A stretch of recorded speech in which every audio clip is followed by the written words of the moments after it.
जितनी आपके साथ उस बजट के अंदर रहते हुए आप जितनी maximum value to for money उनको प्रोवाइड कर सकते हैं, करें अपने मिनिमम मार्जिन रखते हुए। इससे ये होगा कि कस्टमर को सोलर रिफ्लेक्ट करता है कि जब आपने उसको इंस्टॉल कर लिया और उसके बाद अगर आप इसको किसी लो पर्सन से लगवाएंगे। अच्छा, जिस तरह मैंने आपके बारे में सुना कि आपके पास जब कोई कस्टमर आता है तो वो फिर इसे पूरी मार्केट भी फिरा है, लेकिन वो ज़्यादा फिर आपसे ही उसकी तरजीह होती है काम करवाने की।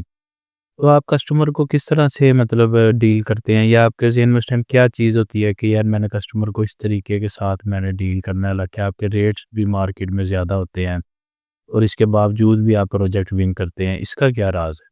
देखिए, इसकी जो मुझे समझ आई है ना कि मार्केट में यूजुअली 2 तरह के सर्विस प्रोवाइडर्स होते हैं। एक सर्विस प्रोवाइडर्स होते हैं जो कि रेट कम्पेटिटिव होते हैं कि हमने सस्ते से सस्ता करके बेचना है। अगर लेट्स सपोज़ आज ये चीज़ ₹100 की है, तो आप वो जो सस्ता करने वाला होगा वो उसको कहेगा कि ये मैं सेम चीज़ आपको 90 में दे दूँगा। लेकिन किसी भी चीज़ की जैसे ही आप वैल्यू डाउन करेंगे, एक उसकी एक्चुअल प्राइस है, उसे आप कम पे बेचेंगे तो अल्टीमेटली वो चीज़ उसके सिस्टम में से निकलनी है। तो ऐसे जो सर्विस प्रोवाइडर्स हैं जो आपकी एक सर्टेन वैल्यू से नीचे आपको प्राइस दे के कोट करते हैं, उनकी सर्विसेज में भी उसी तरह का डिक्लाइन होता है। वो सारे उस लेवल तक नहीं होते, यानी अच्छे पढ़े नहीं होते या उस फील्ड को उतना समझते नहीं है या उसकी टेक्निकलिटीज़ को नहीं समझते हैं। वो प्रोजेक्ट विन कर लेते हैं, एग्जीक्यूट भी कर लेते हैं, सिस्टम में भी लगा लेते हैं। जब अल्टीमेटली अगर हम जैसे आज हम सोलर को डील करते हैं, सोलर रिफ्लेक्ट करता है कि जब आपने उसको इंस्टॉल कर लिया और उसके बाद जो आपके कमिटेड यूनिट्स है और लॉन्ग टाइम, ये एक दिन की इन्वेस्टमेंट नहीं है। आपने शुरू में इस पे कैपिटल इन्वेस्टमेंट कर ली, ये सोच के कि ओवर द टाइम इसमें आपने इसको फ्रूटफुल, इसको इससे फ्री रिन्यूएबल एनर्जी लेनी है। लेकिन अगर आप इसको किसी लो पर्सन से लगवाएंगे तो इसके इश्यूज भी आपको वैसे ही देखने को मिलेंगे कि ओवर द टाइम इसमें आपको एफिशिएंसी डिग्रेड देने को मिलेगी।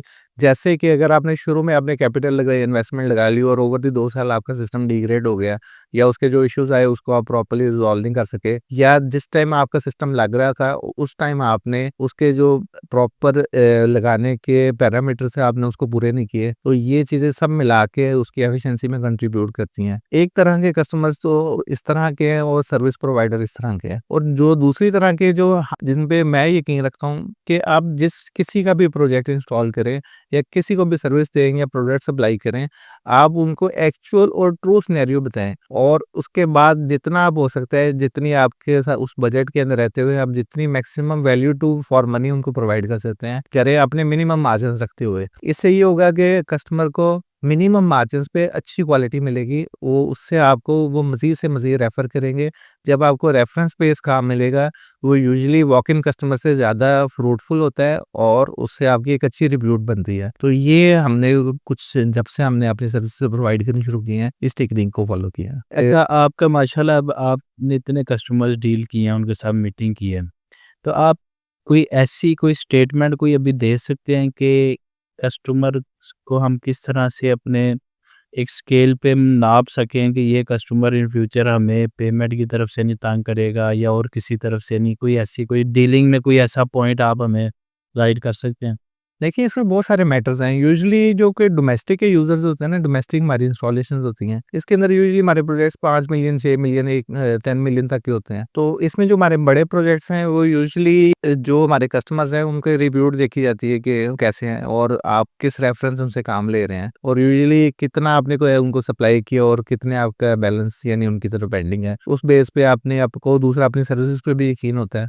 अब दूसरा, कोई कस्टमर किसी स्टेज पे भी चेंज हो जाए तो इस पे कुछ नहीं कहा जा सकता।